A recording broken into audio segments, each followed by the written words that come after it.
Okay. వచ్చే అవకాశం ఉన్నందున ఈ వ్యాధి జీవిత వ్యాధులనేటువంటి అతి భయంకరమైన వ్యాధి. ఈ వ్యాధి వల్ల ఎక్కువ సంఖ్యలో కోళ్ళు చనిపోతాయి. ఈ వ్యాధి ఏ కోళ్ళకైనా అంతేనేనా?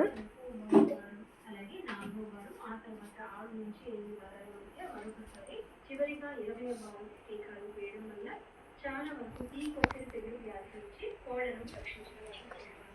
తేనెటీగలు యాజమాన్యం మీరు నేర్చుకోకుండా ఉండడానికి ఈ జంతువులు అలాగే గమనించాలి. లోపల తేమ పేరుకుపోకుండా ఉండడానికి తేనెటీగలకు సరైన వెంటిలేషన్ ఉండేలా చూసుకోవాలి. ఆఫ్ చేసాను ఒకటి. సహజ తేనె వనరులు పరిమితంగా ఉంటే చక్కెర సిరపు లేదా పొడి దానాలను అందించాలి. మైనపు చుమ్మతలు అలాగే ఫంగల్ ఇన్ఫెక్షన్ల కోసం రైతులు పర్యవేక్షించవలసి ఉంటుంది. అవసరమైతే చికిత్స కూడా చేయాల్సింది. కాలనీల పైన ఇంకొకటి ఉండిపోయింది, ఒక 2 ఉండిపోయి. దద్దులు పెరగకుండా ఉండాలి. కూరగాయ పంటలైనటువంటి టమాటో, ఈవెంట్ ట్రైన్ అలాగే క్యాబేజీ పంటలు యాజమాన్యం. ఓకే. వర్షాలు